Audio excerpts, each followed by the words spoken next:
Assalamualaikum warahmatullahi wabarakatuh. Selamat pagi Pak Wahyu dan teman-teman semua. Saya Hafizul Muslim dari kelas MJ 402.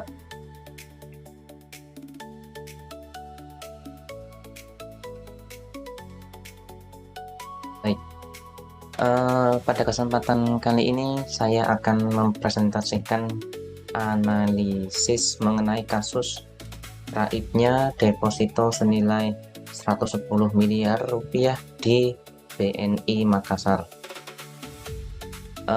Saya memilih kasus ini karena menurut saya kasus ini bukan sekedar membahas hilangnya dana nasabah, tetapi juga memperlihatkan bagaimana pentingnya sistem pengendalian internal, manajemen operasional, serta tata kelola yang baik dalam industri perbankan.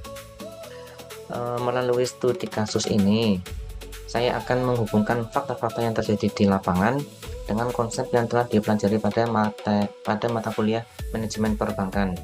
Dengan begitu, kita dapat melihat bagaimana teori diterapkan ketika bank menghadapi permasalahan nyata yang dapat mempengaruhi kepercayaan masyarakat.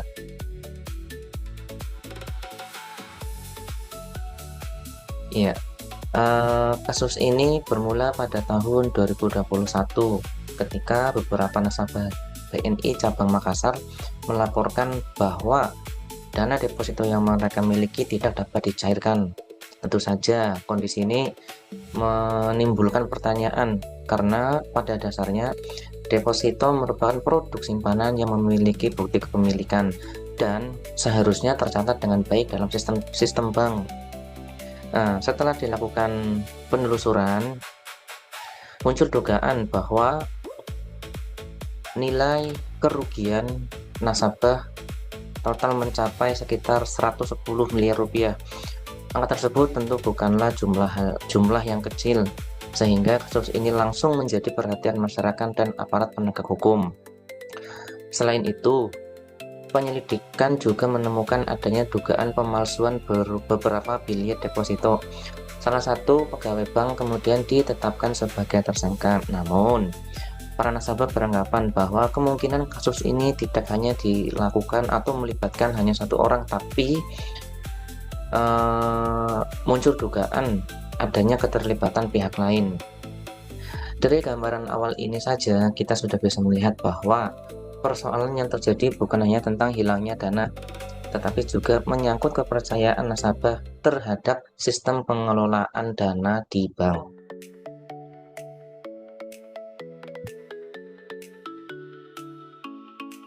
Sebelum menganalisa kasus ini lebih jauh, kita perlu memahami terlebih dahulu apa arti bank itu sendiri dan bagaimana ataupun beberapa fungsi utama dari bank menurut Undang-Undang Nomor 10 Tahun 1998. Dalam undang-undang tersebut dijelaskan bahwa bank merupakan badan usaha yang menghimpun dana dari masyarakat dalam bentuk simpanan, kemudian menyalurkannya kembali kepada masyarakat dalam bentuk kredit, serta menyediakan berbagai jasa perbankan. Dari tiga fungsi tersebut, kasus yang saya bahas berkaitan langsung dengan fungsi pertama, yaitu menghimpun dana masyarakat. Artinya, ketika seseorang menyimpan uang dalam bentuk deposito, bank memiliki tanggung jawab untuk mengelola dana tersebut secara aman, mencatatnya dengan benar, dan memastikan hak nasabah tetap terlindungi. Oleh karena itu, ketika muncul kasus deposito yang diduga tidak tercatat dalam sistem, persoalannya bukan hanya kerugian finansial, tetapi juga menyangkut pelaksanaan fungsi dasar dari bank tersebut sebagai lembaga yang dipercaya untuk mengelola dana masyarakat.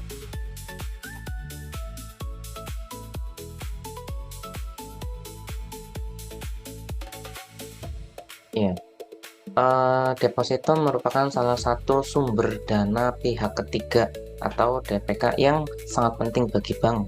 Berbeda dengan tabungan biasa, deposito memiliki jangka waktu tertentu sehingga tidak dapat dicairkan sebelum jatuh tempo, kecuali dengan ketentuan yang telah disepakati.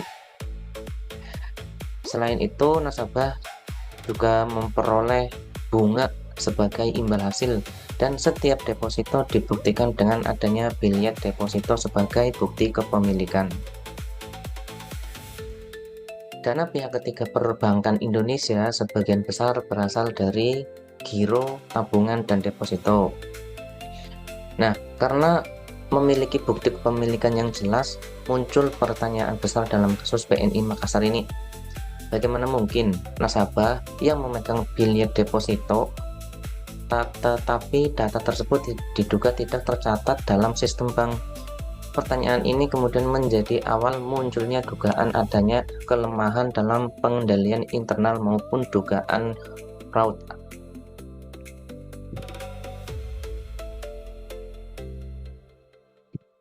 Ya, jika kita melihat kronologinya, kasus ini diawali ketika beberapa nasabah melaporkan bahwa deposito yang mereka miliki tidak dapat dicairkan. Setelah dilakukan pengecekan oleh pihak bank, ternyata deposito tersebut diduga tidak tercatat dalam sistem administrasi bank. Kondisi ini kemudian mendorong pihak kepolisian untuk melakukan penyelidikan lebih dalam. Dari hasil penyelidikan, salah satu pegawai bank ditetapkan sebagai tersangka karena diduga terlibat dalam kasus tersebut.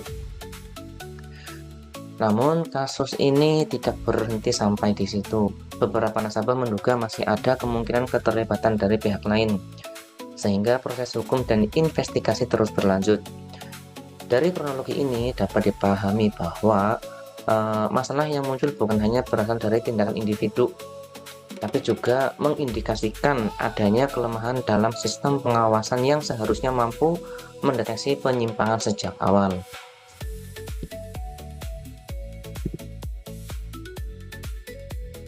Ya, dari kronologi yang telah dijelaskan sebelumnya, dapat kita identifikasi bahwa kasus ini tidak hanya disebabkan oleh satu faktor saja, tetapi menunjukkan adanya beberapa permasalahan yang saling berkaitan.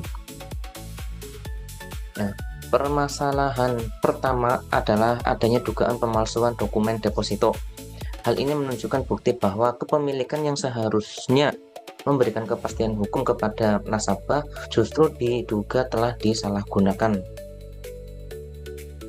Kemudian permasalahan berikutnya adalah lemahnya pengawasan internal. Jika sistem pengendalian berjalan dengan baik, maka penyimpangan seperti ini harusnya dapat terdeteksi lebih awal sebelum menimbulkan kerugian yang besar. Selanjutnya, kasus ini juga mengindikasikan adanya potensi fraud atau kecurangan yang diduga dilakukan secara sengaja untuk memperoleh keuntungan tertentu. Kemudian, dampak berikutnya adalah menurunnya kepercayaan nasabah. Dalam dunia perbankan, kepercayaan merupakan aset utama yang paling berharga. Ketika kepercayaan mulai hilang, masyarakat akan merasa ragu untuk menyimpan dananya di bank. Nah, pada akhirnya, seluruh permasalahan tersebut akan bermuara pada resiko reputasi bank tersebut, yaitu menurunnya citra dan kredibilitas bank di mata masyarakat.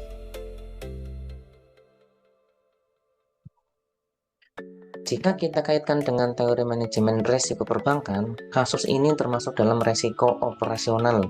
Ada 4 penyebab utama, yaitu kesalahan manusia, kelemahan sistem, kegagalan prosedur, dan kecurangan atau fraud.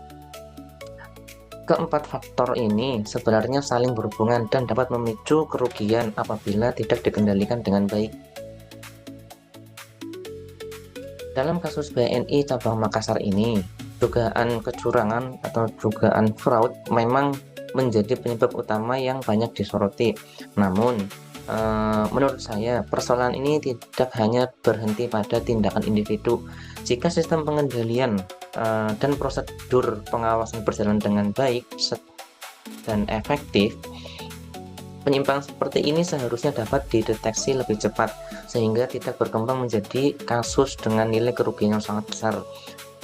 Jadi kasus ini menunjukkan bahwa risiko operasional bukan hanya berkaitan dengan kesalahan manusia, tetapi juga mencerminkan bagaimana kualitas pengendalian yang dimiliki oleh sebuah bank.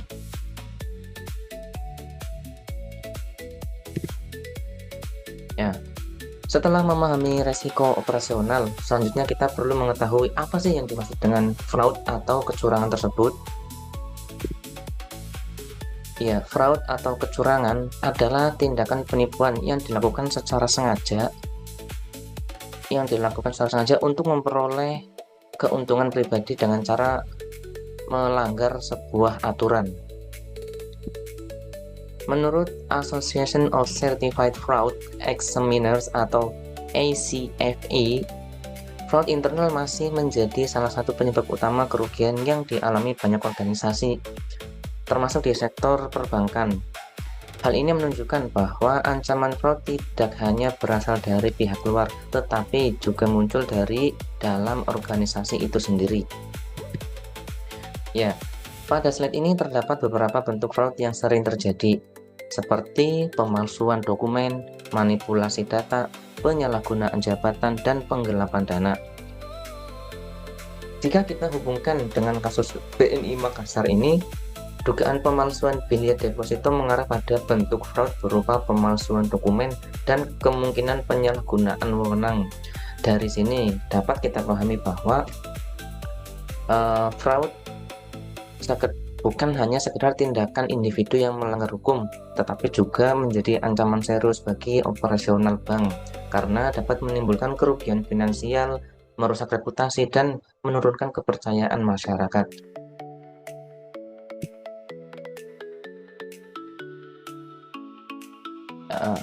Oke, setelah membahas fraud atau kecurangan, pertanyaan berikutnya adalah mengapa fraud ini bisa terjadi?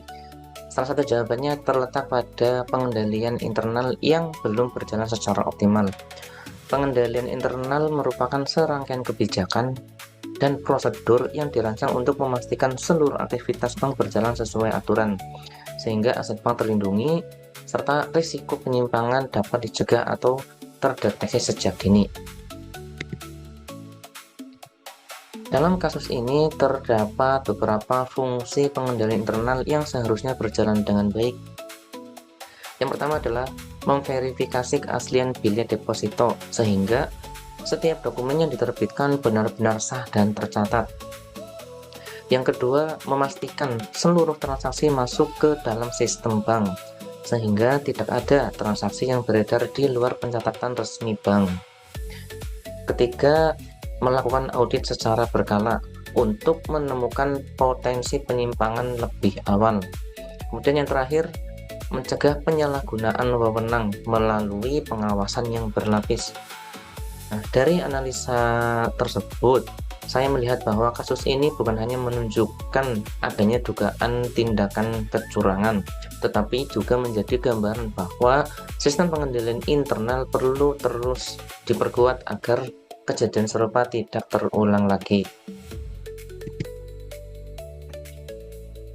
Kasus ini tidak hanya berdampak pada pihak bank, tetapi juga memberikan dampak yang cukup besar bagi para nasabah. Dalam industri bank, kepercayaan merupakan fondasi utama karena masyarakat mempercayakan dananya kepada bank dengan harapan dana tersebut dikelola secara aman. Dampak pertama adalah kehilangan dana investasi. Bagi nasabah, deposito bukan hanya tempat menyimpan uang, tapi juga menjadi instrumen investasi yang diharapkan memberikan keuntungan melalui bunga. Ketika dana tersebut bermasalah, nasabah tentu mengalami kerugian secara finansial. Dampak berikutnya adalah ketidakpastian hukum. Nasabah harus menunggu proses penyelidikan dan penyelesaian kasus, sehingga hak mereka untuk memperoleh kembali dana menjadi tidak pasti. Selain itu, muncul hilangnya rasa aman dalam menyimpan dana di bank.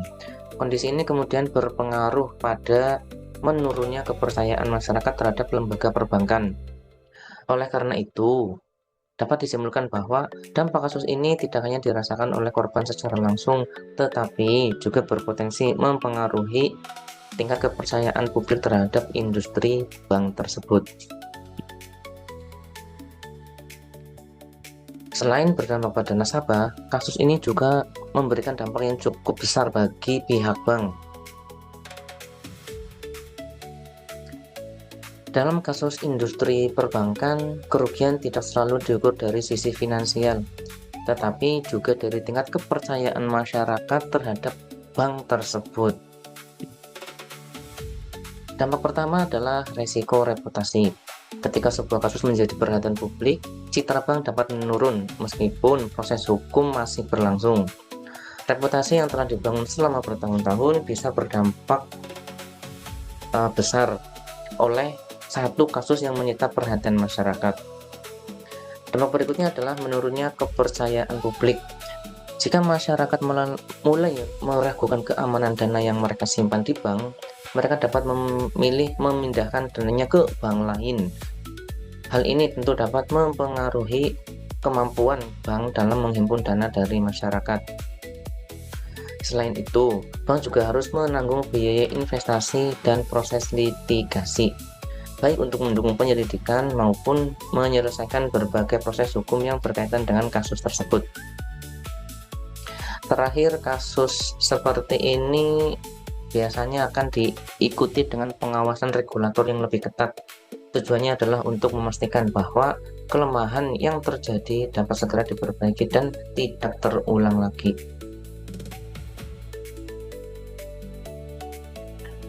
Ya, setelah melihat dampak yang ditimbulkan, kita dapat memahami bahwa kasus tersebut tidak hanya menjadi tanggung jawab bank, tetapi juga memerlukan peran regulator untuk menjaga stabilitas dalam sistem perbankan. Dalam konteks ini, Otoritas Jasa Keuangan atau OJK memiliki beberapa fungsi penting. Yang pertama, mengawasi kegiatan industri perbankan agar seluruh aktivitas berjalan sesuai dengan ketentuan yang berlaku. Yang kedua, melindungi konsumen, termasuk memastikan hak-hak nasabah tetap diperhatikan. Yang ketiga, menjaga stabilitas sistem keuangan sehingga kepercayaan masyarakat terhadap sektor perbankan tetap terpelihara.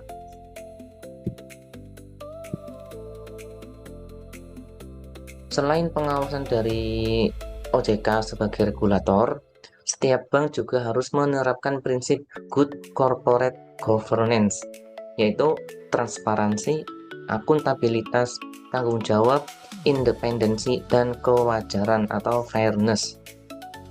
Penerapan prinsip-prinsip tersebut penting agar setiap proses pengambilan keputusan dapat dipertanggungjawabkan dan risiko penyimpangan dapat diminimalisir. Jadi, kasus ini menunjukkan bahwa pengawasan regulator dan tata kelola perusahaan yang baik harus berjalan secara berdampingan agar kepercayaan masyarakat terhadap industri perbankan tetap terjaga.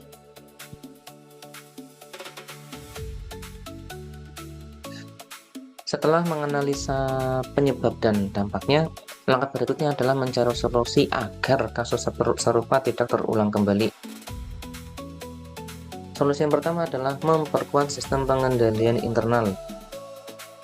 Setiap transaksi, khususnya transaksi dengan nominal besar, harus melalui proses verifikasi yang ketat, sehingga peluang terjadinya penyimpangan dapat diminimalkan. Solusi kedua adalah mengembangkan sistem deteksi fraud berbasis teknologi. Saat ini banyak bank telah memanfaatkan sistem digital untuk mendeteksi transaksi yang tidak wajar secara lebih cepat, sehingga potensi fraud dapat diketahui sejak dini.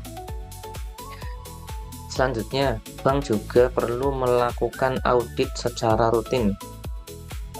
Audit tidak hanya bertujuan untuk menemukan kesalahan, tetapi juga menjadi sarana evaluasi untuk memastikan seluruh prosedur telah dijalankan dengan baik. Selain itu, kompetensi dan integritas sumber daya manusia juga harus terus ditingkatkan melalui pelatihan, pembinaan etika, dan pengawasan yang berkelanjutan. Yang terakhir, penerapan dual control pada transaksi bernilai besar. Artinya, setiap transaksi tidak boleh disetujui oleh satu orang saja, tapi harus melalui pemeriksaan dan persetujuan lebih dari satu pihak Dengan demikian, risiko penyalahgunaan wewenang dapat ditekan.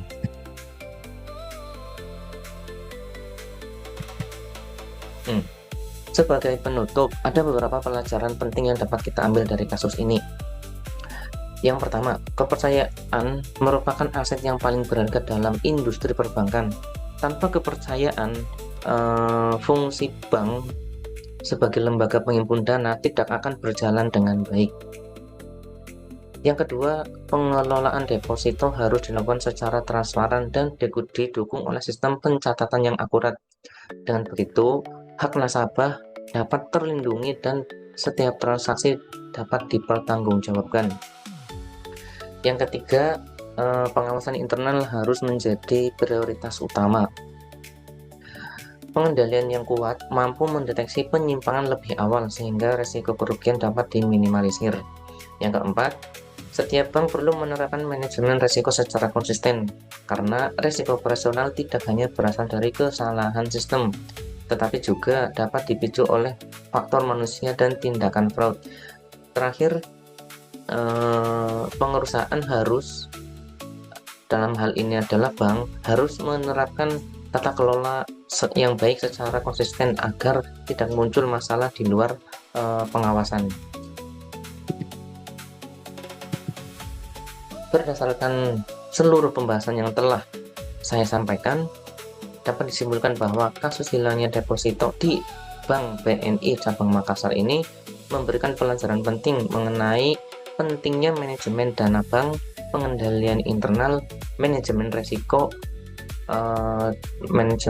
operasional, serta penerapan good corporate governance secara konsisten. Inti dari kasus ini bukan hanya bagaimana menyelesaikan masalah setelah terjadi, tetapi bagaimana membangun sistem yang mampu mencegah penyimpangan sejak awal. Dengan sistem yang transparan, akuntabel, dan diawasi secara baik, kepercayaan masyarakat terhadap industri perbankan akan tetap terjaga. Ya. Demikian presentasi yang dapat saya sampaikan. Terima kasih atas perhatian Bapak dosen dan teman-teman semua. Mohon maaf apabila masih banyak terdapat kekurangan. Terima kasih. Wassalamualaikum warahmatullahi wabarakatuh.